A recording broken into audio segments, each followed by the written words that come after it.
The rusty chain biker bar was thick with cigarette smoke, and the sound of pool balls clicking when 7-year-old Emma Martinez burst through the heavy wooden doors. Her small dress was torn, tears streaming down her dirt-stained cheeks as she screamed at the top of her lungs, "They're hurting my mama! Please help." The room went dead silent. 20 leather-clad bikers turned to stare at the trembling child standing in their doorway. Most people in Millbrook crossed the street when they saw these men coming. Their leader, Marcus "Tank" Rodriguez, was a mountain of a man with arms covered in tattoos and scars from countless fights. Everyone expected them to turn away, to tell the kid to find a cop instead. But Tank slowly stood up from his bar stool, his massive frame casting a shadow across the little girl. He reached for his keys, his voice cutting through the silence like thunder. But what would these outlaws do when they discovered who was hurting Emma's mother? Before we jump back in, tell us where you're tuning in from. And if this story touches you, make sure you're subscribed, because tomorrow I've saved something extra special for you. 6 months earlier, Maria Martinez had packed everything that mattered into 2 suitcases and a backpack. Emma's favorite stuffed rabbit, the few family photos that survived Jake's rages, and her grandmother's wedding ring hidden deep in her coat pocket. The ring was all she had left of the woman who raised her, the woman who would have told her to run sooner. "Where are we going, Mama?" Emma had asked as they waited at the Greyhound station in Phoenix, her small hand clutched tightly in Maria's. "Somewhere safe, Mija. Somewhere your papa can't find us." But Jake Sullivan wasn't really Emma's father, just the man who'd married Maria when Emma was 3 and gradually revealed himself to be a monster. The bruises had started small, explained away as accidents, clumsiness, her fault for making him angry. Then came the isolation, cutting her off from friends and family, making her dependent on his approval for everything. The final straw came when Jake raised his hand to Emma. That night, while he passed out drunk on the couch, Maria gathered their belongings and ran. Millbrook seemed like the perfect hiding place, small enough to disappear in, far enough from Arizona that Jake would never think to look. Maria found work at the diner on Main Street and cleaning offices at night. The pay was barely enough, but it kept them fed and housed in the small duplex on Maple Avenue. Emma adapted better than Maria hoped. She made friends at school, laughed again, stopped flinching when doors slammed. For 6 precious months, they built something resembling a normal life. Maria should have known it couldn't last. The knock came at 8:30 on a Tuesday evening. Emma was doing homework at the kitchen table while Maria folded laundry. Through the peephole, Maria saw a familiar silhouette that made her blood freeze. Jake stood on her doorstep, swaying slightly, a beer bottle dangling from his fingers. He looked thinner than she remembered, meaner. Prison had not been kind to him. "I know you're in there, Maria," he called through the door, his voice carrying that dangerous edge she knew too well. "Open up. We need to talk." Maria grabbed Emma's hand and pulled her toward the back door, but Jake was already walking around the house. He'd learned her escape routes long ago. "Mama, I'm scared," Emma whispered. "I know, baby. We're going to be okay." But Maria wasn't sure she believed it anymore. Jake kicked in the back door with a crash that splintered the frame. He'd been drinking for hours, maybe days. The smell of alcohol and rage filled the small kitchen. "Thought you could run from me?" He grabbed Maria by the wrist, twisting until she cried out. "Thought you could take my kid and disappear?" "She's not your kid," Maria said, finding courage she didn't know she still possessed. "And I'm not your property." The beer bottle shattered against the wall where her head had been a second before. Glass scattered across the linoleum floor. "Get in the bedroom, Emma," Maria said quietly. "No." Jake's voice boomed through the small house. "She stays right here. She needs to see what happens to women who don't respect their men." Emma pressed herself against the refrigerator, her small body trembling with terror. Jake advanced on Maria, backing her against the counter. "You're coming home with me? Both of you, tonight." "Never." His hand cracked across her face with enough force to split her lip. "We'll see about that." Maria tasted blood but stood her ground. "Emma, run. Go get help." "She's not going anywhere," Jake snarled, turning toward the child. That's when Maria grabbed the cast-iron skillet from the stove and swung it at Jake's head. He ducked, the pan clanging off the cabinet, and backhanded her so hard she fell to the floor. "Run, Emma!" Now, this time the little girl listened. She burst out the front door and ran down Maple Avenue, her bare feet slapping against the cold pavement. She didn't know where she was going, only that she needed help, and the grown-ups always said to find a policeman or go to a public place. The rusty chain was the first place she saw, with lights on and people inside. Behind her, she could hear her mother screaming. Tank Rodriguez had heard that scream before. Not from a 7-year-old girl, but from his own throat 35 years ago, when his stepfather's belt came down for the 10th time that night. The memory hit him like a sledgehammer as Emma's desperate plea echoed through the smoky bar. He touched the dog tags hanging beneath his leather vest, feeling the worn metal against his chest. Semper Fi, always faithful. The motto meant something different now than it had in Vietnam, but the core remained the same. Protect those who couldn't protect themselves. Boss. Diesel looked up from his pool shot, reading the change in Tank's expression. The room had gone dead quiet, except for the jukebox playing an old Creedence song. Tank studied the little girl standing in their doorway. Her dress was torn at the shoulder, dirt streaked across her face, terror making her whole body shake. She looked exactly like he'd felt that night when he was 8 years old and nobody came to help.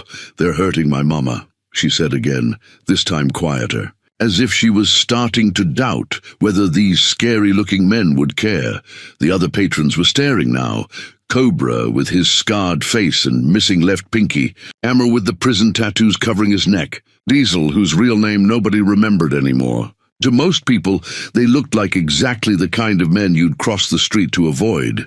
But Tank knew something the rest of Millbrook didn't. Every man in this room had a story. Every one of them had been broken and rebuilt, lost and found again. Most were veterans who'd served their country and come home to a world that didn't understand them. They'd found family in the Brotherhood, purpose in the code they lived by. Rule number 1 of that code: women and children were off limits, always. "Where's your mama, little girl?"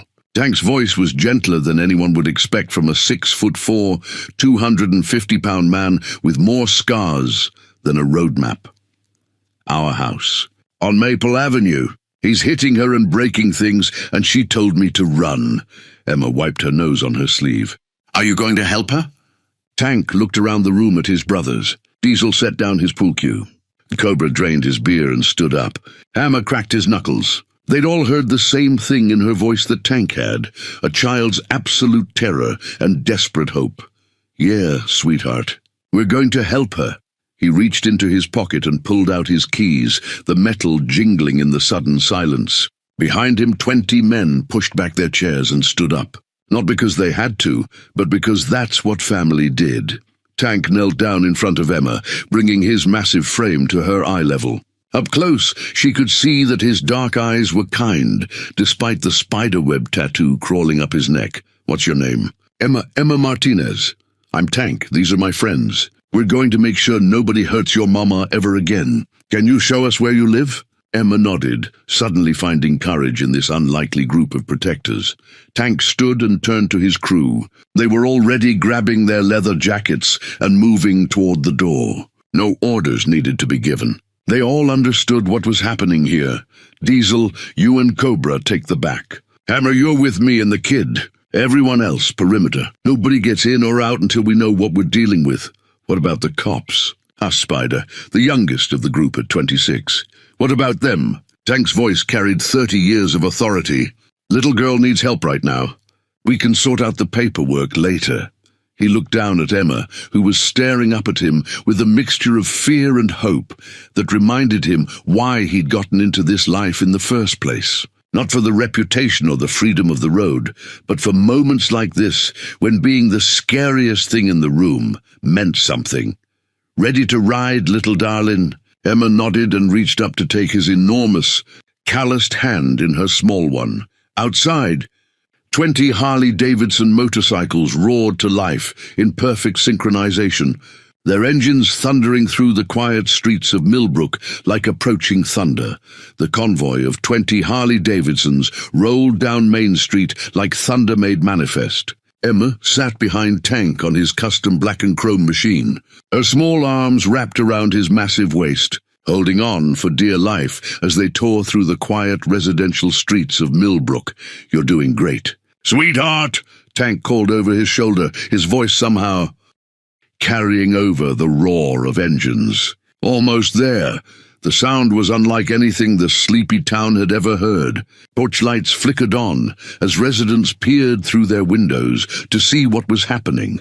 Mrs. Henderson dropped her teacup when she saw the procession from her living room window. Old Mr. Jameson actually stepped onto his front porch, mouth agape, as 20 leather-clad riders thundered past his white picket fence. Tank had positioned his men strategically during the ride. Diesel and Cobra would circle around to cover the back of the house. Hammer would stay with the bikes as lookout. The rest would form a perimeter, making sure no one could escape and no innocent bystanders got hurt. Behind Tank, the formation moved with military precision. These weren't just weekend warriors playing biker. Most of them had served together, fought together, bled together in places whose names couldn't be pronounced by the people they'd protected. The coordination came naturally, muscle memory from operations where lives depended on everyone doing their job. Emma pressed her face against Tank's leather vest as they turned onto Maple Avenue. She could smell the familiar scents of motor oil and cigarettes. But underneath it something else, the clean smell of soap and aftershave that reminded her of her grandfather. The only man who'd ever made her feel truly safe before tonight. "That one," she said, pointing to the small duplex halfway down the block. The blue one with the broken fence. Tank could already hear the shouting from inside. Glass breaking. A woman's voice pleading. The sounds that had haunted his own childhood nightmares for 3 decades. He pulled his bike up to the curb and cut the engine. Behind him, 19 other machines fell silent in perfect unison. The sudden quiet was almost more intimidating than the noise had been. Mrs. Patterson from next door peeked through her curtains, then quickly pulled them shut when she saw the bikers dismounting. Across the street, the Simpson family's dog started barking frantically from their backyard. Tank lifted Emma down from the bike, kneeling to her level again. "You stay right here with Hammer, okay? We're going to take care of this. Is my mama going to be okay?" Emma's voice was small and scared. "She's going to be fine. I promise." Tank had learned not to make promises he couldn't keep, but looking into this little girl's trusting eyes, he knew he'd die before he let any harm come to her or her mother. He signaled to his men, and they moved into position with practiced efficiency. Diesel and Cobra were already at the back of the house. The others formed a loose circle around the property, close enough to help if needed, far enough back to avoid crowding the situation. Through the front window, Tank could see shadows moving inside. A man's silhouette, larger than the woman's, backing her into a corner. The sound of another piece of furniture crashing to the floor. Tank walked up the front steps of the small porch, his heavy boots echoing on the wooden boards. He tried the front door, locked. But locks had never been much of an obstacle for a man who'd kicked down doors in 3 different countries. "Police!" someone shouted from down the street. Tank glanced back to see a squad car approaching, red and blue lights flashing but siren off. "Handle it!" he called to Spider, who jogged over to intercept the officer. Tank turned back to the door. Inside, he could hear Emma's mother crying, begging someone to stop. The sound of a hand striking flesh, that was enough. Tank Rodriguez had been patient long enough. He'd followed protocol, tried to do things the right way. But 35 years of training told him that sometimes you had to act first and sort out the consequences later. He stepped back and drove his boot into the door, just above the lock. The frame splintered with a crack that echoed down the street, and the door swung open to reveal a scene that made his blood boil. Emma's mother was cowering in the corner of the living room, blood trickling from her split lip. Standing over her with a broken beer bottle in his hand was a thin, angry-looking man who reeked of alcohol and rage. Jake Sullivan turned toward the doorway, and his face went white when he saw the mountain of leather and muscle filling the frame. Jake Sullivan's alcohol-clouded brain took several seconds to process what he was seeing. The doorframe filled with a man who looked like he could bench press a small car. Behind Tank, Jake could see more leather-clad figures moving through the shadows of the front yard. "Who the hell are you?" Jake snarled, trying to maintain his bravado even as his grip tightened on the broken bottle. "This is none of your business." Tank stepped into the living room, his presence seeming to fill the entire space. Glass crunched under his boots from the lamp Jake had thrown earlier. Maria pressed herself further into the corner, not sure if these strangers represented salvation or just a different kind of danger. "Name's Tank," he said in a voice that rumbled like distant thunder. "And when a little girl comes crying for help because someone's hurting her mama, that makes it my business." Jake laughed, but there was no humor in it. "One of you against me. I like those odds. One of me." Tank smiled without any warmth reaching his eyes. "Son, you're not fighting one of me. You're fighting all of us." As if on cue, Diesel appeared in the broken doorway behind Tank, followed by Cobra. Through the back door came the sound of more heavy footsteps. As the rest of the crew took their positions, Jake's face went from pale to ashen as he realized he wasn't dealing with a single Good Samaritan but an entire motorcycle club. The broken bottle suddenly felt very small in his trembling hand. "Maria," Tank said without taking his eyes off Jake, "are you hurt bad?" "I'm okay," she whispered, though the blood on her face suggested otherwise. "Just scared." "You don't need to be scared anymore." Tank took another step forward, and Jake raised the bottle defensively. "Stay back." "I'll cut her." "I swear I'll cut her." "No," Tank said with absolute certainty. "You won't." The authority in his voice came from 3 tours in Vietnam, from leading men through jungles where hesitation meant death, from 30 years of knowing exactly when someone was bluffing and when they weren't. Jake was bluffing. "You have 2 choices," Tank continued, his voice calm but carrying the weight of inevitability. "You can put down that bottle and walk out of here with your teeth still in your head. Or you can keep acting stupid and find out what 20 pissed-off Marines think about men who beat women." "I'm not afraid of you," Jake spat, but his voice cracked on the words. "You should be." Through the front window, Jake could see more bikers positioned around the house. They weren't moving, weren't making threats, just standing there like sentinels. But their presence was more intimidating than any verbal threat could have been. Maria found her voice. "Jake, just leave, please. Take whatever you want from here and go." "I want you," he said, swinging his gaze back to her. "I want my family back." "We were never your family," Maria said, finding strength she didn't know she still possessed. "You were just the mistake I made before I learned what real love was supposed to feel like." Jake's face twisted with rage, and he raised the bottle higher. "You ungrateful." Tank moved faster than anyone expected a man his size could move. One moment Jake was threatening Maria with the broken glass. The next, he was face down on the carpet with his arm twisted behind his back and Tank's knee planted firmly between his shoulder blades. The bottle rolled harmlessly across the floor, coming to rest against the overturned coffee table. "That was the wrong choice," Tank said conversationally. Outside, they could hear the police sirens getting closer. Through the window, Tank could see Officer Martinez, no relation to Maria despite the name, climbing out of his patrol car and looking uncertain about how to handle a scene involving 20 bikers. "Diesel," Tank called without looking up, "go talk to the nice policeman. Explain the situation." "Jake Sullivan," Maria said suddenly. "His name is Jake Sullivan. He's my ex-husband. There's a restraining order." Tank nodded. "Hear that, Jake? Restraining order. That means you're in violation just by being here. Never mind the assault and breaking and entering." Jake struggled against Tank's grip, but might as well have been trying to move a mountain. "Let me up. This is assault. Police brutality." "I'm not police," Tank said mildly. "I'm just a concerned citizen making sure you don't hurt anyone else tonight." More sirens were approaching now. Through the broken front door, Tank could see the red and blue lights painting the neighborhood in alternating colors. Tank pulled out his cell phone with his free hand, keeping Jake pinned with his knee. The call connected on the second ring. What's your emergency? This is Marcus Rodriguez at 247 Maple Avenue. We have a domestic violence situation under control. Male suspect is restrained. Female victim needs medical attention. Police are already en route. Sir, are you law enforcement? No, ma'am. Just a concerned citizen who responded to a child's call for help. Tank could hear the confusion in the dispatcher's voice, but he kept his tone professional and calm.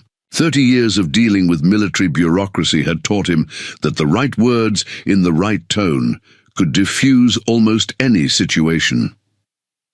Officer Martinez approached the front door cautiously, his hand resting on his service weapon. Behind him, 2 more patrol cars had arrived, their occupants taking defensive positions behind their vehicles. Everything all right in there? Officer Martinez called through the broken doorway. Yes, sir, Tank replied. Suspect is secured, victim is safe. We're ready to turn this over to you. Diesel appeared beside the officer, his massive frame somehow managing to look non-threatening despite the leather and tattoos. Officer, I'm James Morrison, U.S. Marine Corps veteran. My friend inside served 3 tours in Vietnam. We responded to a child's request for help with an ongoing domestic assault. Officer Martinez studied Diesel's face, noting the calm professionalism in his voice. This wasn't what he'd expected when dispatch told him about 20 bikers at a domestic disturbance. Anyone hurt? Female victim has facial injuries, appears to be assault-related. Male suspect was threatening her with a broken bottle when we arrived. Tank's voice carried from inside the house. Officer, I'm going to release the suspect now. He's been drinking heavily and made threats against the victim. There's an active restraining order. Slowly, Tank removed his knee from Jake's back and stepped away, his hands visible. Jake immediately started screaming, "Arrest them! They broke into my house! They assaulted me!" Officer Martinez stepped through the doorway, taking in the scene. The living room was destroyed, overturned furniture, broken glass, clear signs of a violent struggle that had been going on long before the bikers arrived. "This isn't your house, Mr. Sullivan," Maria said quietly from her corner. She was holding a dish towel to her bleeding lip, but her voice was steady. "You broke in. You attacked me. This man saved my life." Officer Martinez looked from Jake to Tank to Maria, piecing together what had happened. Behind him, more officers were arriving, but the bikers remained in their positions, non-threatening, but clearly ready to respond if Jake tried anything. "Mom, can you tell me what happened here tonight?" Maria stood up slowly, wincing from bruises that were already forming. "My ex-husband broke down my back door around 8:30. He'd been drinking. He grabbed me, hit me, threatened me with a broken bottle. My daughter ran for help. Where's your daughter now?" "Outside with my friends," Tank said. "She's safe." Officer Martinez pulled out his notebook. "And you are?" "Marcus Rodriguez. These are members of my motorcycle club. The little girl came to our establishment asking for help. We responded. You just happened to be in the neighborhood." Tank met his gaze steadily. "We happen to be human beings who don't ignore a child in distress." Jake struggled to his feet, swaying from alcohol and adrenaline. "I want to press charges. They broke down the door. They assaulted me." "You broke down the door, Jake," Maria said. "They came through the one you broke." Officer Martinez walked to the back of the house, examining the splintered doorframe and the damage Jake had caused getting in. When he returned, his expression had hardened. "Mr. Sullivan, you're under arrest for violation of a restraining order, breaking and entering, assault, and domestic battery." As Officer Martinez read Jake his rights, Cobra knelt beside Maria with a first aid kit from his motorcycle. Despite his fearsome appearance, his touch was gentle as he examined her injuries. "I'm a combat medic," he explained. "These cuts aren't too deep, but you should see a doctor. Possible concussion from that head trauma." Tank watched from across the room as his brother tended to Maria's wounds. Outside, he could hear Emma's voice asking Hammer if her mama was okay. "She's going to be fine, little darling," Hammer's gruff voice replied. "Your mama's tougher than she looks." Officer Martinez finished cuffing Jake and turned to Tank. "I'm going to need statements from all of you." "Of course. We'll cooperate fully. As Jake was led away to the patrol car, he turned back one last time. "This isn't over, Maria. You can't hide behind these freaks forever." Tank stepped forward, his presence alone enough to make Jake stumble backward. "Yes," Tank said quietly, "it is over." By morning, word had spread through Millbrook faster than gossip at a church social. The story grew with each telling. 20 bikers riding to rescue a little girl and her mother, facing down a violent man with nothing but courage and brotherhood. Mrs. Henderson stood at her kitchen window, watching the small duplex across the street, where police tape still fluttered in the morning breeze. She'd lived in Millbrook for 63 years and had never seen anything like what happened last night.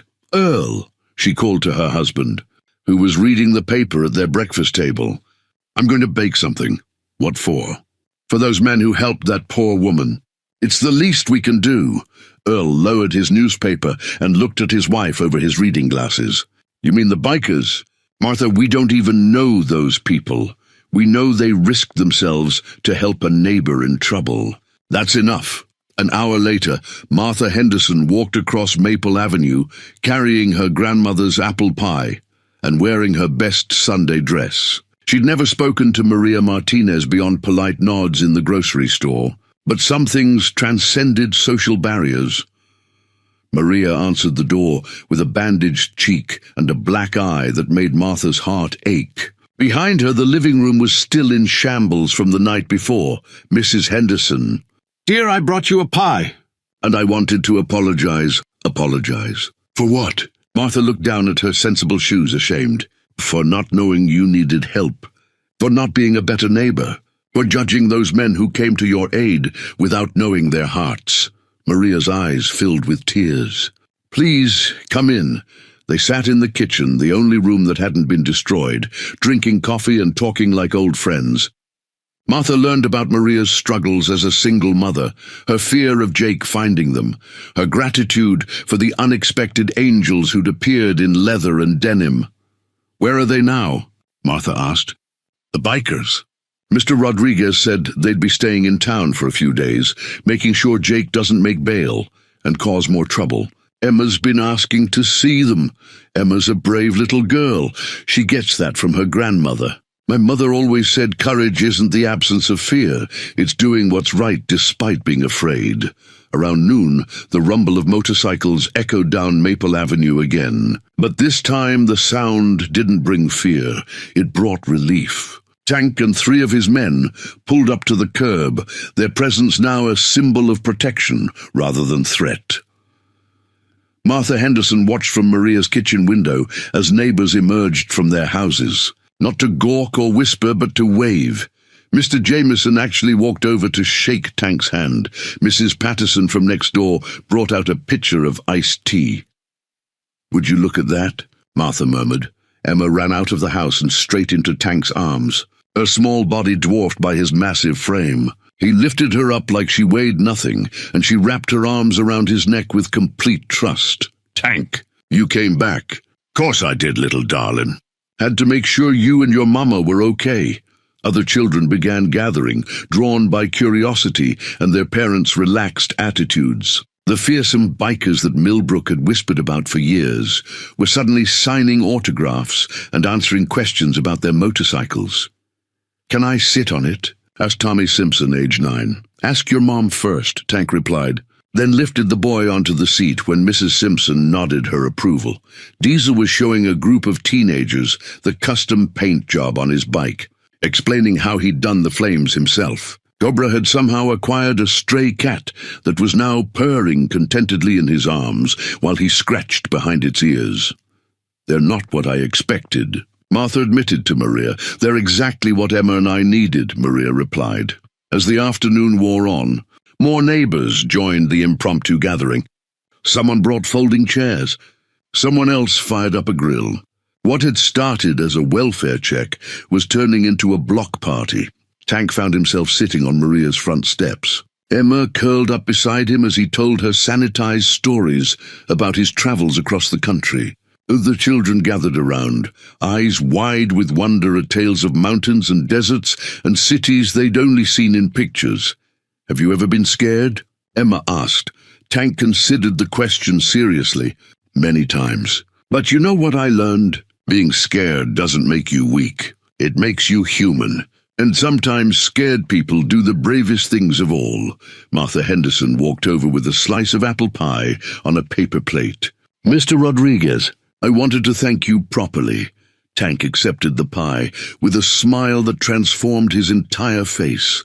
Ma'am, this is very kind, but we didn't do anything special. We just did what anyone should do. That's what makes it special, Martha replied. 3 days after the rescue, Maria sat at her kitchen table watching Emma color at the breakfast nook. The little girl had barely left her crayons alone since Tank's visit, working furiously on what she called her thank you picture. What are you drawing, mija? Maria asked, though she could already see the rough outlines taking shape. It's Tank and Diesel and Cobra and all of them, Emma said without looking up from her work. But they're superheroes. Maria leaned over to get a better look. Emma had drawn Tank with a cape flowing behind him, his motorcycle transformed into some kind of flying machine. The other bikers surrounded him with their own capes and heroic poses, all of them smiling under their helmets. They saved us, so they're superheroes, Emma explained matter-of-factly. Like Batman, but with motorcycles instead of a car. That's a beautiful way to think about it. The knock on the front door made Maria tense. She was still jumpy about unexpected visitors, but through the peephole she saw Tank's familiar silhouette and felt her shoulders relax. Tank! Emma abandoned her crayons and ran to the door. Maria opened it to find Tank holding a small bag from the hardware store and wearing an expression that was somehow both shy and determined. Hope I'm not intruding. Thought I might fix that back door frame if you don't mind. You don't have to do that. Want to. Besides, a house should feel safe, especially for Emma. Maria stepped aside to let him in. Tank filled the doorway and most of the kitchen, but somehow his presence made the small space feel more secure rather than cramped. I brought you something, Emma announced, holding up her drawing. Tank knelt down to her level and studied the artwork with the seriousness it deserved. This is incredible, little darling. Is that really how you see us? You're the good guys now. Now? Emma tilted her head thoughtfully. Well, maybe you were always good guys and people just couldn't see it because they were scared of your motorcycles and your tattoos. Tank glanced at Maria, who was watching the exchange with a soft smile. Emma's very wise for 7 years old. She gets that from her grandmother. My mother always said people are more than what they appear to be on the surface. Tank began working on the doorframe, his movements precise and careful despite his large hands. Maria found herself studying him as he worked, the concentration on his face, the way he checked and double-checked each measurement. You're good at this, she observed. Had to be. Grew up fixing things that broke in our house. My stepfather had a talent for breaking things when he got angry. Maria understood the weight behind those words. Is that why you helped us? Because you understood. Tank paused in his work, considering how much to share. Partly, but mostly because it was the right thing to do. Emma's a brave little girl. She deserved someone to believe her and act on it. She's been sleeping through the night for the first time in months, Maria said quietly. Ever since you and your friends showed up, she feels safe again. Good. Kids should feel safe in their own homes. Emma appeared beside Tank with a glass of water. Are you thirsty? Mama says working hard makes people thirsty. Thank you, sweetheart. Tank accepted the water and drank it with exaggerated appreciation. Best water I've ever had. Emma giggled, the sound filling the kitchen with warmth. As Tank continued working, Maria found herself really looking at him for the first time. Without the crisis and adrenaline, she could see past the intimidating exterior to the gentle man underneath. The way he spoke softly to Emma, how he'd insisted on fixing her door, the careful way he treated everything in her home. Tank, can I ask you something? Sure. Why aren't you married? You're good with children, you're kind, you're protective. Tank's hands stilled on his tools. Never found the right person, I guess. The lifestyle doesn't exactly attract the kind of woman who wants a quiet life with kids and a white picket fence. Maybe you've been looking in the wrong places. Their eyes met across the kitchen, and something passed between them, an understanding, a possibility that neither had expected to find. "Mama," Emma said, breaking the moment, "can Tank stay for dinner? I want to show him my room and my stuffed animals." Maria felt her cheeks warm. "If he wants to. I'm not much of a cook, but I'd like that very much," Tank said quietly. "I've been eating diner food for 3 days. A home-cooked meal sounds perfect." As the afternoon sunlight streamed through the kitchen window, Maria began to think that maybe, just maybe, something beautiful could grow from the ashes of her old life. That evening, at the Rusty Chain, Tank sat with his inner circle around their usual table in the back corner. The bar felt different now, lighter somehow, as if helping Emma and Maria had lifted a weight none of them realized they'd been carrying. "So, what's the story, boss?" Diesel asked, nursing his beer. "We staying in Millbrook or moving on?" Tank considered the question while watching Cobra feed peanuts to the stray cat that had apparently adopted him. "What do you all think of this place?" "Better than I expected," Hammer admitted. "People here got substance once you get past the surface. Reminds me of the town I grew up in," Spider added. "Before everything went to hell." Tank nodded slowly. They'd been drifting for months, moving from town to town with no real destination in mind. Maybe it was time to consider putting down roots. "Diesel, tell them about your conversation with that mechanic today." Diesel straightened up. "Guy who owns the garage on Main Street, Tom Morrison. Turns out he's short-handed. Needs someone who knows their way around engines. Asked if any of us were looking for work." "Legitimate work?" Cobra asked, scratching the cat behind its ears. "As legitimate as it gets. Fixing cars, changing oil, general maintenance. Nothing exciting, but steady pay, and he doesn't care about our backgrounds as long as we show up and do the job." Tank pulled out his wallet and removed a worn photograph, a Purple Heart medal lying on a faded military citation. "Any of you ever wonder what we're really doing out here? Riding from place to place, never staying long enough to matter?" The question hung in the air. These men had been his family for years, following him across half the country as they searched for something none of them could quite name. "I joined this club after 3 tours in Afghanistan," Hammer said quietly. "Couldn't figure out how to be a civilian. Everything felt pointless after what we'd seen." "Same," Spider nodded. 2 deployments in Iraq. Came home and couldn't relate to anyone who hadn't been there." Cobra set down his beer. "You all know my story. Prison for 8 years on a charge that was bullshit, but I couldn't afford a lawyer who cared. Got out and nobody would hire an ex-con, even one with an honorable discharge." Tank looked around the table at these men who'd become his brothers, each one carrying scars, visible and invisible, from lives that had started one way and been bent into something else by circumstances beyond their control. "We've all been running from something," Tank said. "But maybe what happened with Emma and Maria, maybe that's what we've been running toward." "You mean settling down?" "Here," Diesel asked, "I mean finding purpose again, being part of something bigger than ourselves. When was the last time any of you felt like what you did actually mattered?" The silence that followed was filled with understanding. They'd all felt it. That moment when Emma ran to Tank for protection, when the community looked at them with gratitude instead of fear, when they'd been heroes instead of outlaws. "There's something else," Tank continued. "Morrison's not the only one offering work.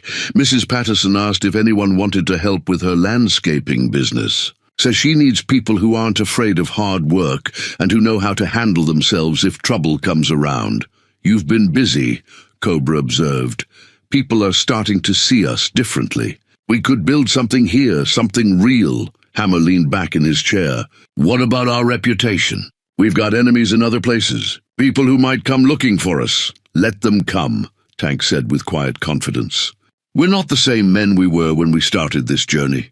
And we're not alone anymore."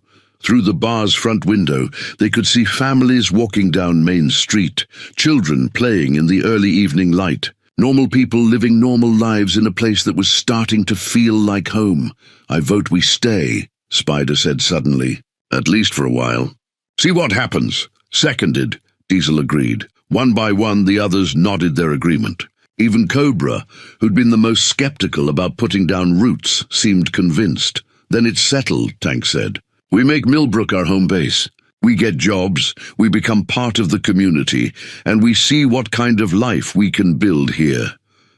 As if summoned by their decision, the bar door opened, and Maria walked in with Emma beside her. The little girl was carrying a superhero drawing, carefully protected in a plastic folder. "Tank!"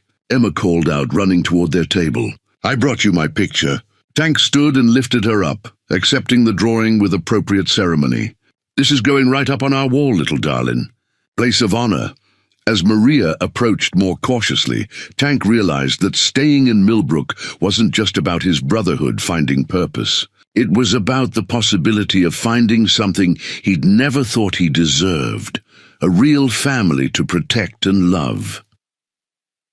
2 weeks later, the Millbrook Community Center buzzed with activity that hadn't been seen in years. Folding tables lined the main hall, covered with handmade signs advertising everything from bake sales to car washes. At the center of it all stood a large poster board with bold letters, "Benefit Concert for Millbrook Women's Shelter, sponsored by the Iron Brotherhood MC."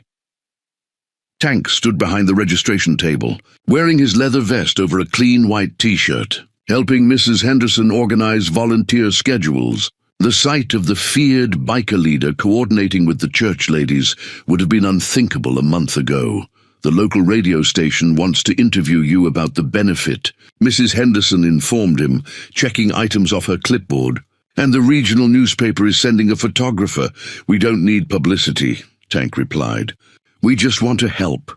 Sometimes the best way to help is to let people know that help exists." Across the hall, Diesel was setting up sound equipment with the enthusiasm of someone who'd found his calling. Before prison, he'd been a sound engineer for small venues. The skills came back easily, and his face lit up every time he solved a technical problem. "Testing, testing!"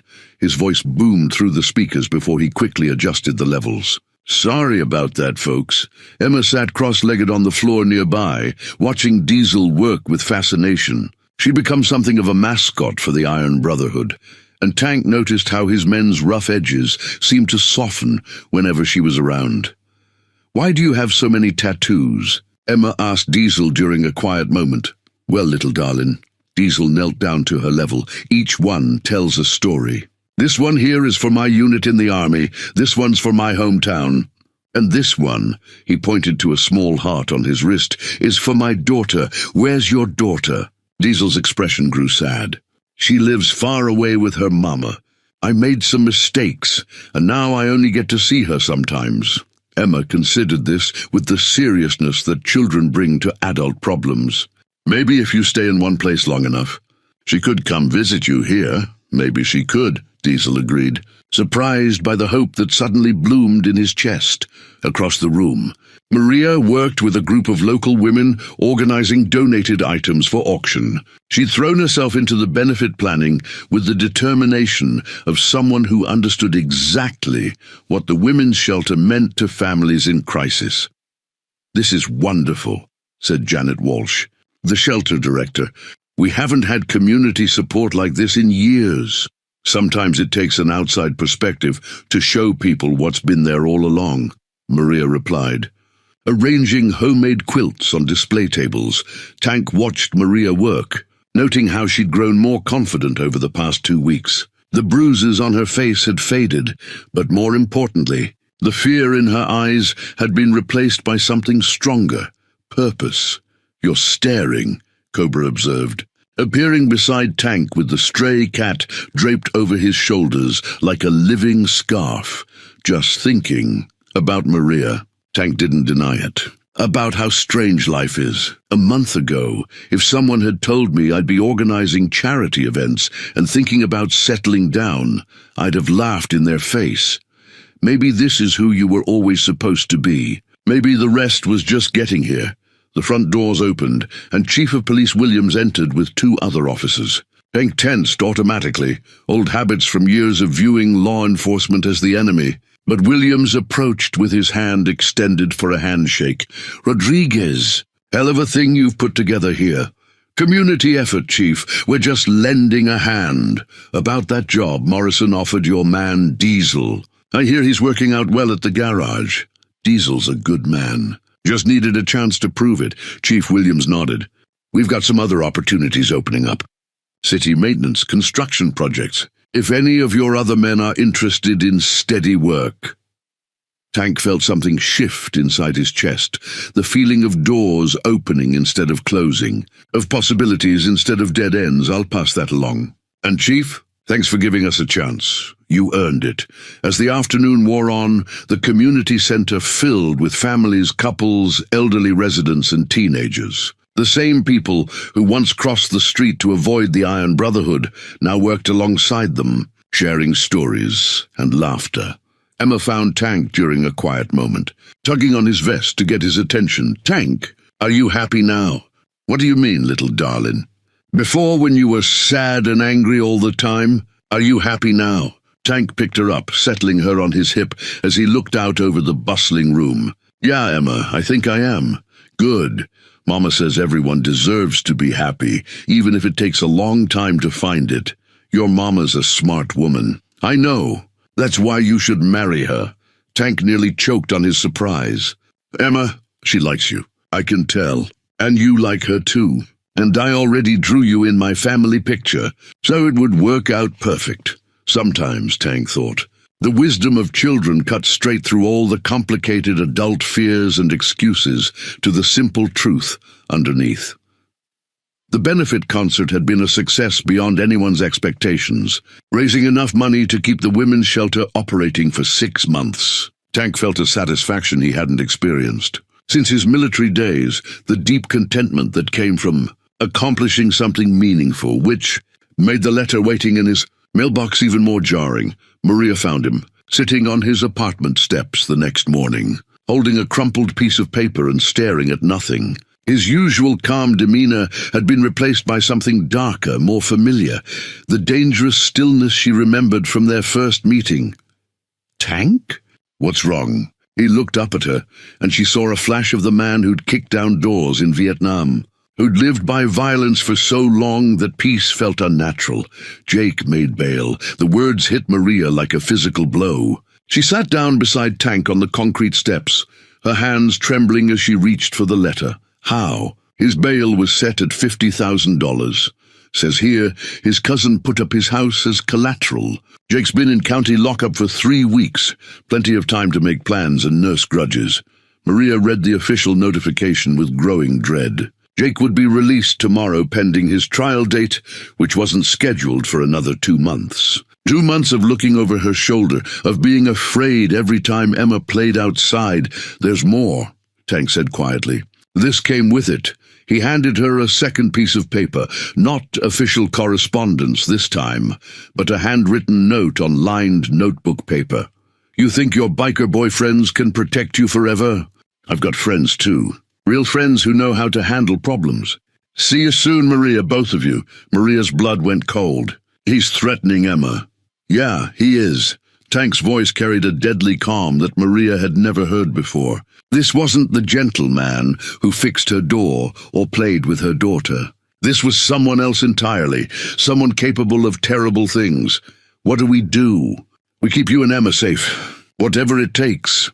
That afternoon, Tank called an emergency meeting at the Rusty Chain. His brotherhood gathered around their usual table, but the relaxed atmosphere of recent weeks had evaporated. These men looked like what they'd always been underneath, warriors who'd seen too much combat to be shocked by threats. Jake Sullivan's getting out tomorrow, Tank announced without preamble. And he's made it clear he intends to hurt Maria and Emma. Hammer cracked his knuckles. So we handle it. Guy like that doesn't understand anything but violence anyway. Can't do that, Tank said, though part of him wanted to agree. We're not those men anymore. We've got a place in this community now, responsibilities. So what then? Diesel asked. We just wait for him to make his move. We protect them legally. Round the clock watch. Make sure he can't get near them without witnesses. Spider leaned forward. Boss, you know as well as I do that guys like Jake don't give up. He'll keep coming until someone stops him permanently. Tank felt the familiar weight of command decisions settling on his shoulders. In combat, the choices had been clearer. Kill or be killed, protect your unit at all costs. Civilian life required more nuanced thinking, but when it came to Emma's safety, the calculations became simple again. "There's something else," Tank continued. The note mentioned friends. "Jake's been in county lockup with some serious criminals. If he's made alliances in there, then we're not just dealing with one drunk asshole," Cobra finished.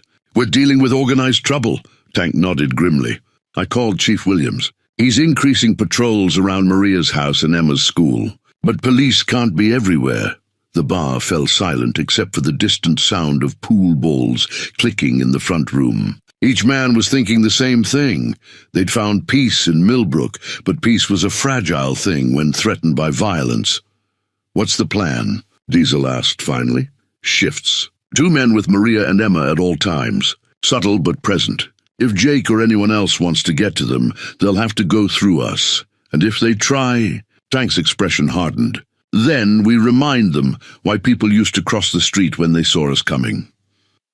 As the meeting broke up, Tank remained at the table, staring at Jake's threatening note. He'd spent 3 weeks building a new life, believing he could put the violence behind him. But some ghosts refused to stay buried.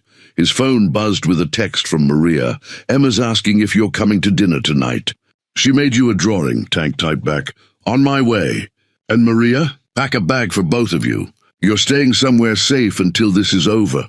Outside, storm clouds were gathering over Millbrook, and Tank couldn't shake the feeling that the real test of their transformation was just beginning.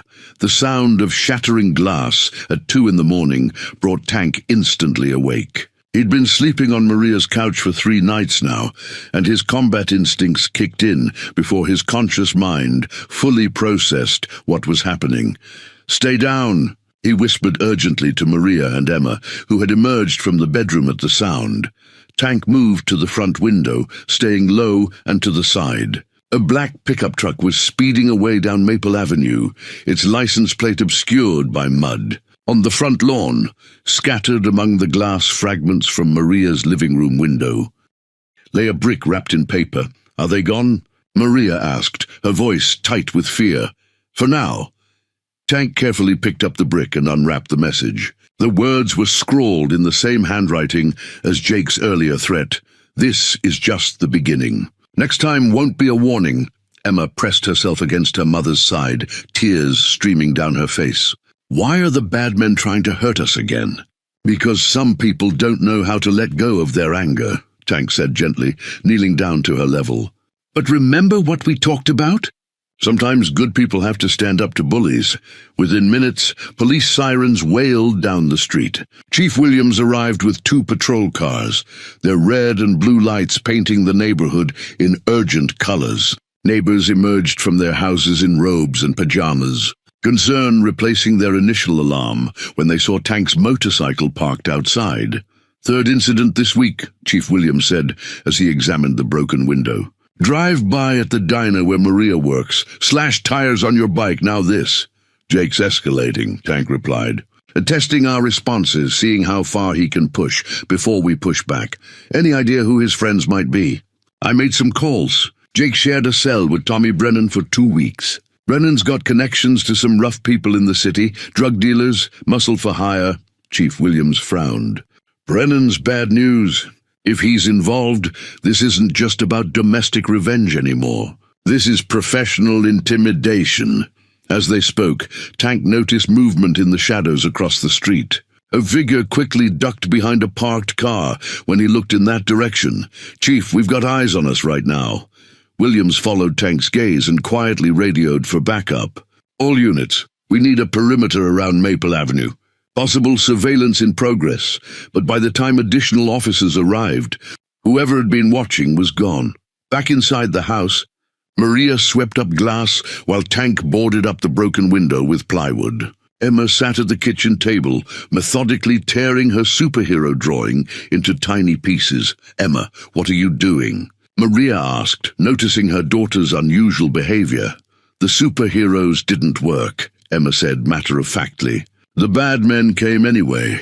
Tank stopped hammering and looked at the little girl, whose faith in heroes was crumbling before his eyes. This was exactly what Jake wanted, to terrorize them, to make them feel helpless and afraid. "Emma, can I tell you something important?" She nodded, though she didn't look up from destroying her artwork. Real superheroes don't stop all the bad things from happening. They help people be brave when bad things do happen, and they make sure the bad guys don't win in the end.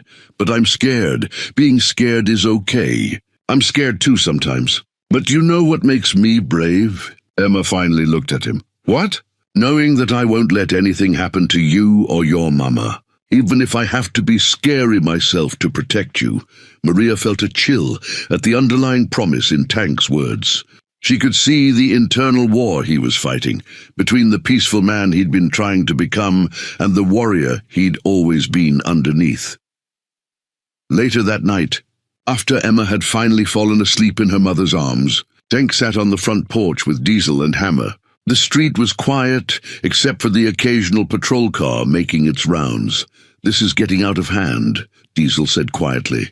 "They're not going to stop with broken windows and intimidation."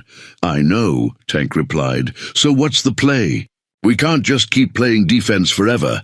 Tank was quiet for a long moment, weighing his options. "Tomorrow I'm going to have a conversation with Jake, man to man." "Bad idea, boss.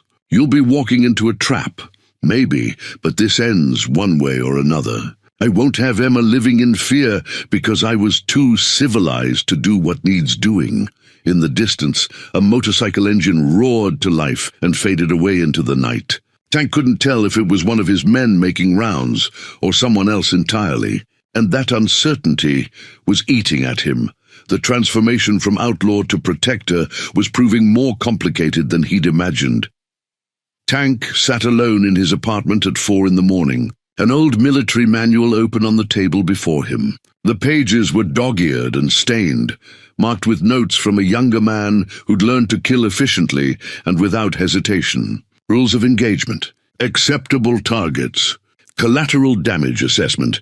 He'd been staring at the same page for an hour, wrestling with demons he thought he'd put to rest. The manual had been his Bible in Vietnam, a guide to surviving in a world where split-second decisions meant the difference between coming home and coming home in a box. But those rules had been written for war zones, not for protecting a 7-year-old girl in small-town America.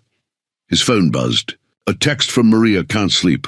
Emma keeps asking if the bad men are coming back." Tank closed the manual and walked to his window. Across town, he could see the lights still on in Maria's house, where Cobra was pulling the night watch. His Brotherhood had responded without question when he'd asked them to protect what mattered most to him, but he could see the strain wearing on all of them. They weren't young men anymore. The constant vigilance, the hyper-alertness, the sleeping in shifts. It was taking them back to a mindset they'd spent years trying to escape. Another text from Maria. "Tank, I need to tell you something. I can't let you destroy yourself trying to save us." Tank grabbed his keys and rode through the empty streets to Maria's house. He found her sitting on the front porch steps, wrapped in a blanket, staring at the plywood covering her broken window. "You should be inside," he said, settling beside her. "I needed air, needed to think." "About what?" Maria turned to face him, and in the dim porch light, Tank could see the exhaustion in her eyes. "About what this is doing to you. To all of you. We're fine. No, you're not. You're becoming someone else again. Someone harder. I can see it happening." Tank wanted to deny it, but the weight of the military manual in his jacket pocket seemed to mock any attempt at dishonesty. Jake and his friends. "They're not going to stop," Maria continued. "And the longer this goes on, the more you're going to feel like you have to handle it the old way. The old way gets results. The old way destroys souls." Tank stared out at the quiet street, remembering nights in Vietnam when the silence meant either safety or an imminent attack. The uncertainty had been maddening then, and it was maddening now. "What are you saying, Maria?" "I'm saying maybe Emma and I should leave Millbrook. Go somewhere Jake can't find us. The words hit Tank like a physical blow. Run away? Start over again? It's what I know how to do, and it would end this before it turns you back into someone you don't want to be, Tank felt.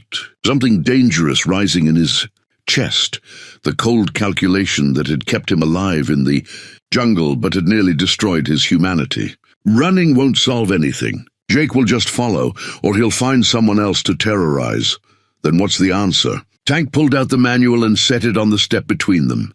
This book taught me how to win wars, how to eliminate threats permanently, how to make sure the enemy never gets a second chance to hurt innocent people. Maria stared at the worn military manual, understanding immediately what it represented. And is that what you want to do? Eliminate Jake? Part of me does. The part that remembers what it feels like to be 8 years old and helpless while someone hurts the people you love. They sat in silence for several minutes, the weight of the decision pressing down on both of them. In the distance, a police siren wailed, some other emergency in their normally peaceful town. There's another way, Maria said finally. What? We trust the system. We trust Chief Williams and the law to handle this properly. Tank laughed bitterly. The system that let Jake make bail? The system that can't protect you from drive-by attacks? The system that gave you and your brothers a second chance? The system that let us build something good here? Tank picked up the manual, feeling its familiar weight. What if the system fails? Then we'll face that when it happens. But Tank, if you go back to being what you used to be, even to protect us, you'll lose yourself. And Emma will lose the man who showed her what real heroes look like. As dawn began to break over Millbrook, Tank realized he was standing at the most important crossroads of his life. The choice wasn't just about how to handle Jake Sullivan, it was about who he wanted to be for the rest of his days. The manual felt heavier in his hands than it ever had in Vietnam. Chief Williams spread the surveillance. Photos across his desk, his expression grim. Tank studied the black and white images. Jake Sullivan meeting with 3 men outside a warehouse on the outskirts of town. Money changing hands. Weapons visible in the back of a pickup truck. We've been watching Jake's movements since he made bail, Williams explained. These photos were taken yesterday. The man on the left is Tommy Brennan, the one from county lockup. The other 2 are brothers from the city, muscle for hire, with records going back 15 years. Tank recognized the type immediately. Not passionate criminals driven by emotion, but professionals who hurt people for money. The kind who wouldn't hesitate to target a child if the price was right. What's the plan? Tank asked. Williams looked uncomfortable. That's where things get complicated. We don't have enough evidence for arrests. Meeting with known criminals isn't illegal. And we can't prove they're planning anything specific. So we wait until they actually hurt someone, or we get them to incriminate themselves. Tank understood immediately. You want to set a trap. I want to give them an opportunity to commit crimes we can prove in court. With proper evidence and witnesses, Williams pulled out a small electronic device, a wire transmitter disguised as a button on a shirt. State police use these for undercover operations. High-quality audio recording range of half a mile. You want me to wear a wire? I want you to do what you were probably planning to do anyway, confront Jake directly. But this time, we'll be listening. If he threatens you, if he admits to the attacks, if he reveals plans to hurt Maria and Emma, we'll have him on tape. Tank picked up the device, surprised by how small it was. In Vietnam, intelligence gathering had been more direct. Capture someone and make them talk. This felt more civilized, but also more uncertain. What about his backup? The professionals.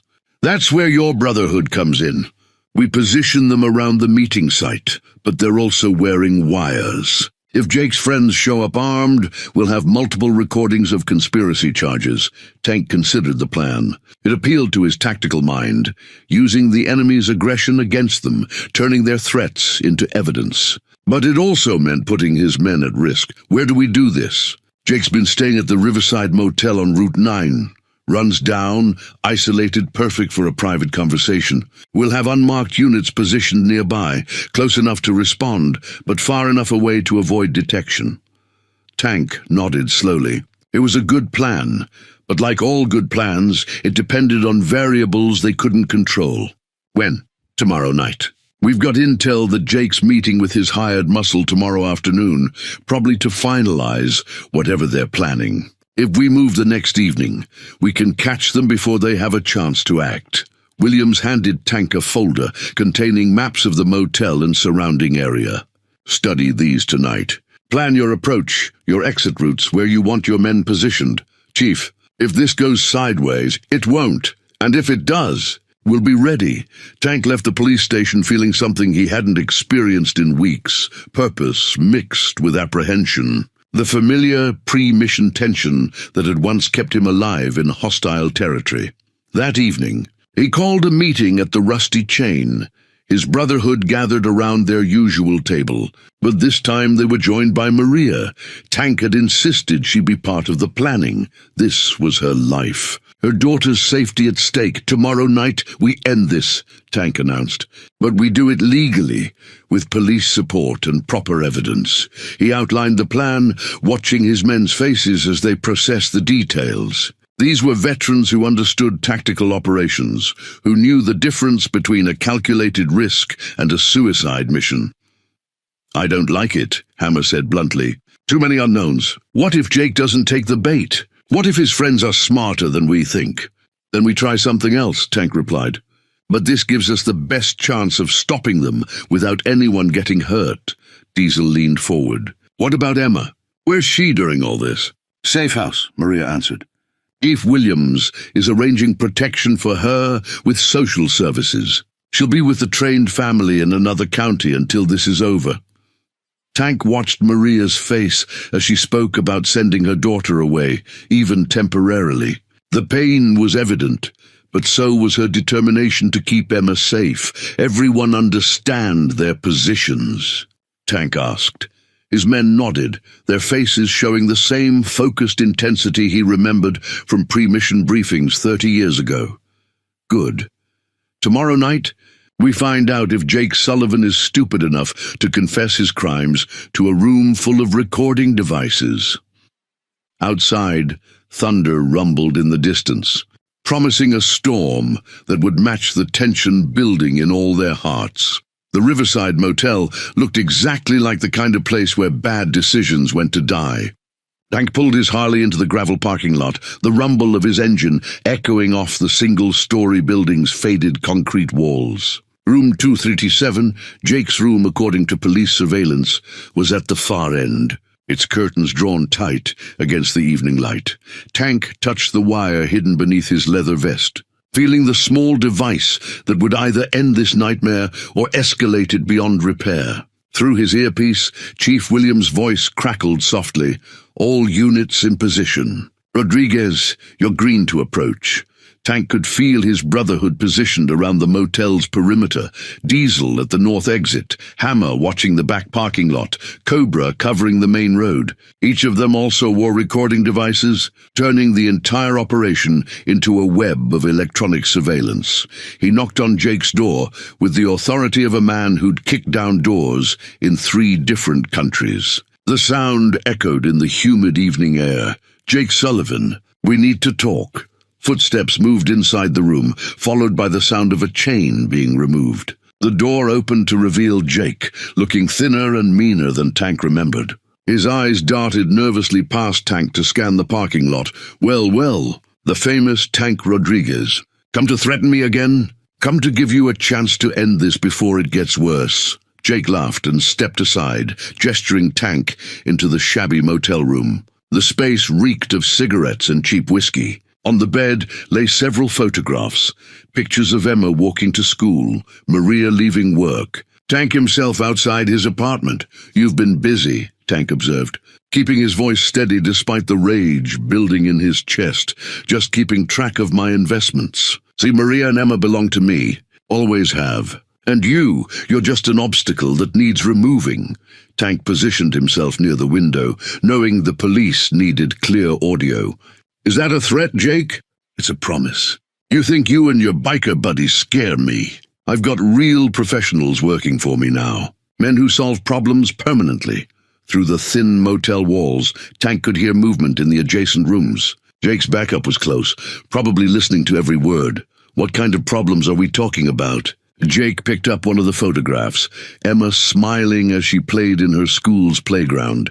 The kind where little girls have accidents, where houses catch fire in the middle of the night, where bikers disappear and nobody asks questions.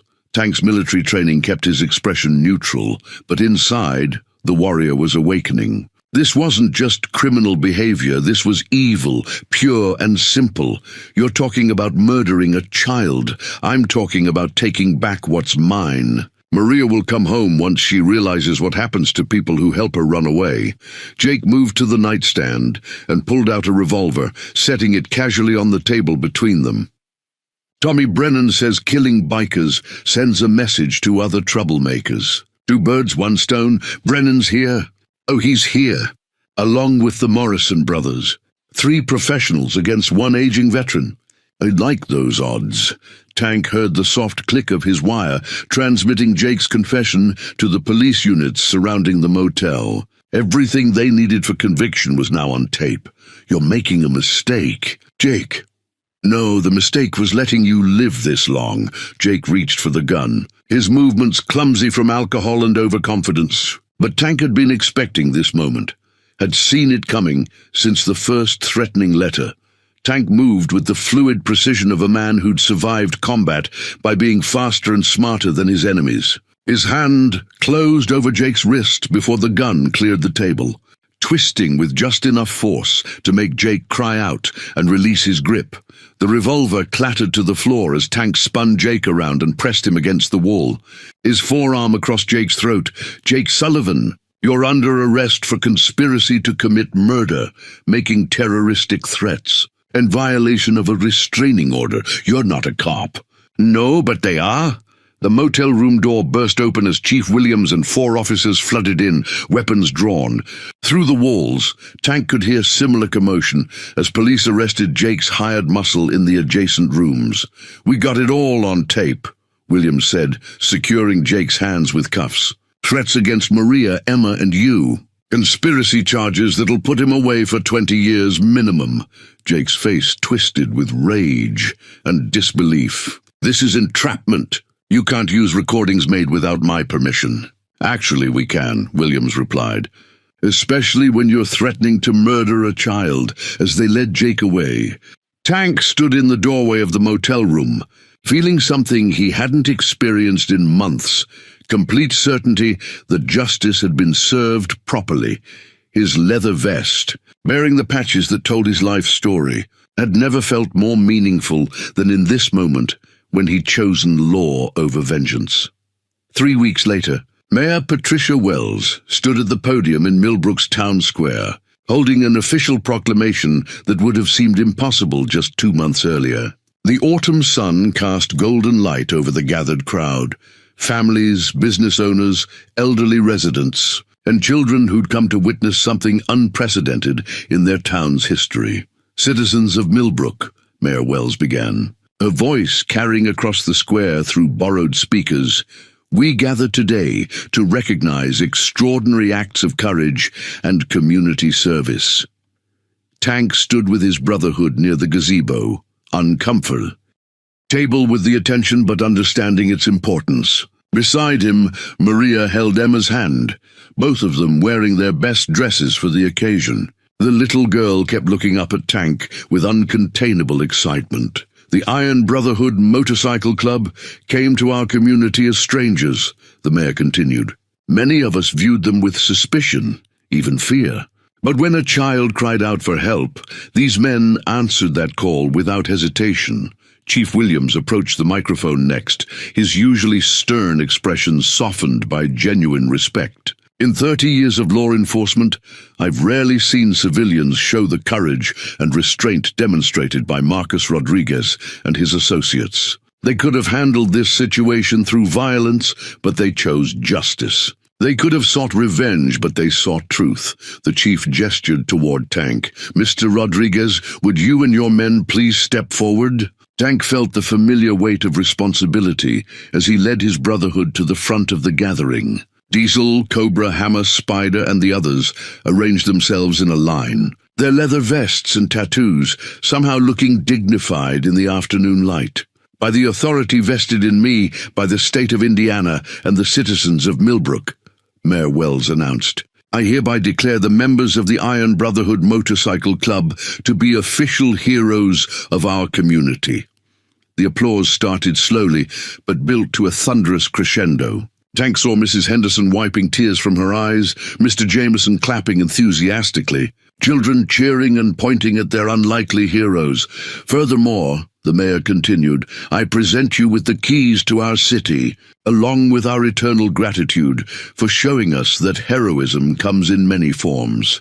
Tank accepted the ceremonial key, a simple brass object that felt heavier than any medal he'd received in Vietnam. He looked out over the crowd and saw faces that had transformed from fearful to accepting to genuinely welcoming. "Thank you," Tank said, his voice carrying easily across the square without amplification. "But I want everyone here to understand something. We didn't become heroes by riding motorcycles or wearing leather. We became heroes when we decided to care about each other." He gestured toward Maria and Emma. "This little girl taught us something important. She showed us that courage isn't about being fearless. It's about doing the right thing, even when you're terrified." Emma stepped forward, pulling Tank down to her level so she could whisper in his ear. He smiled and lifted her up, setting her on his shoulders so she could address the crowd. "Tank says I can talk now," Emma announced, her 7-year-old voice clear and confident. "I want everyone to know that these are real superheroes. They don't have capes or fly, but they protect people who need protecting. And that's what superheroes do." The crowd erupted in laughter and applause. Tank felt Emma's small hands gripping his shoulders as she waved to the people below, completely comfortable in her elevated position.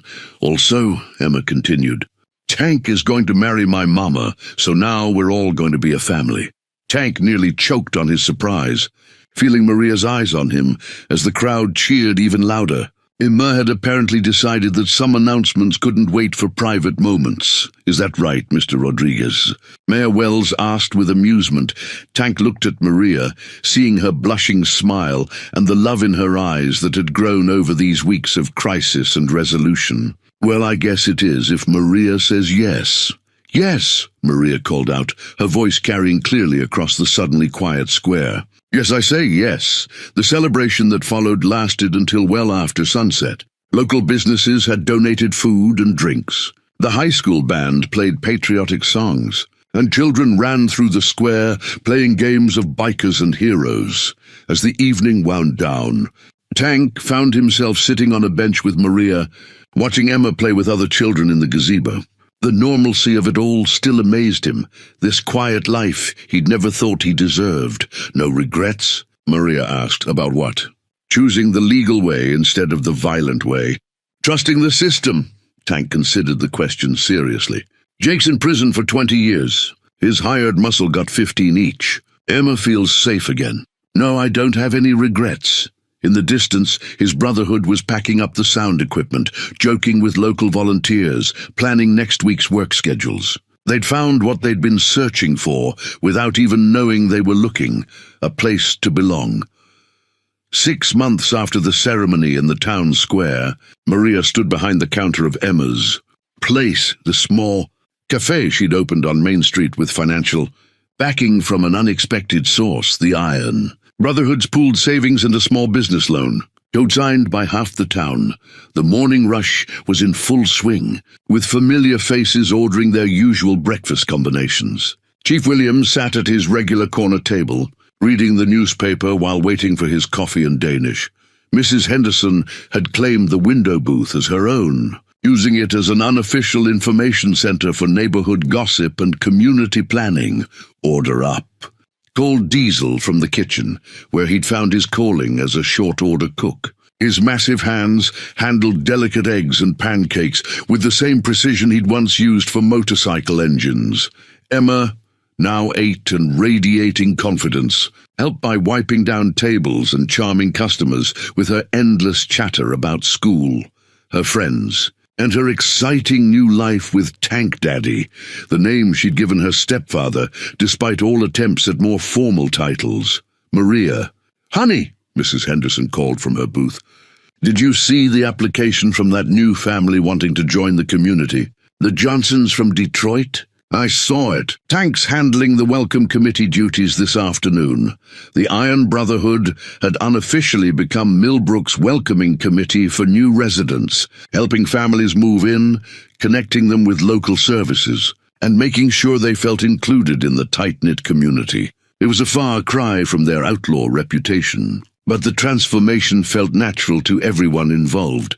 The bell above the door chimed, and Tank entered wearing coveralls from Morrison's garage, where he'd taken a job as head mechanic. His hands were clean, but carried the honest stains of someone who worked with them for a living. "How's my favorite entrepreneur?" he asked, kissing Maria's cheek as she handed him his usual black coffee. "Booked solid through lunch. Mrs. Patterson wants to cater her daughter's wedding reception, and the Kiwanis Club asked about hosting their monthly meetings here. Sounds like success to me." Tank looked around the cafe with satisfaction. The walls were decorated with Emma's artwork, including several updated versions of her superhero drawings, and photographs from community events. The Iron Brotherhood's presence was evident but subtle, a small plaque by the cash register thanking them for their investment, and a corner table permanently reserved for the founding partners, Tank Daddy. Emma appeared at his side, practically vibrating with excitement. "Guess what happened at school today?" "What happened, little darling?" "Mrs. Mitchell asked me to tell the class about community helpers, and I talked about you and Diesel and Cobra and everyone. And Tommy Simpson said his dad wants to learn to ride a motorcycle because bikers are cool now." Tank chuckled, remembering when parents had crossed the street to avoid his motorcycle. "Did you tell him about motorcycle safety?" "Uh-huh. And about how real bikers always help people and follow the law, and take care of their communities." Maria watched this exchange with the warm contentment of someone whose life had exceeded every dream she dared to have. The business license hanging behind the register represented more than financial independence. It was proof that she'd built something lasting. From the ashes of her old life. "Tank," she said as Emma ran off to help Diesel in the kitchen. "I got a call from the regional newspaper. They want to do a feature story about the cafe and how the community has changed. You comfortable with that kind of attention?" "I think so. It's not about us individually. It's about what we've all built together." Through the front window, they could see Cobra walking down Main Street with his now famous stray cat riding on his shoulder. He'd opened a small auto repair shop next to the hardware store and had become the unofficial town veterinarian for strays and injured animals. Hammer passed by on his lunch break from the city maintenance department, where he'd found purpose in keeping Millbrook's infrastructure running smoothly. Spider waved from across the street, where he was helping install new playground equipment at the elementary school. "You know what I love most about this place?" Tank said, watching his brothers going about their daily lives. "What?" "How normal it feels. How right it feels."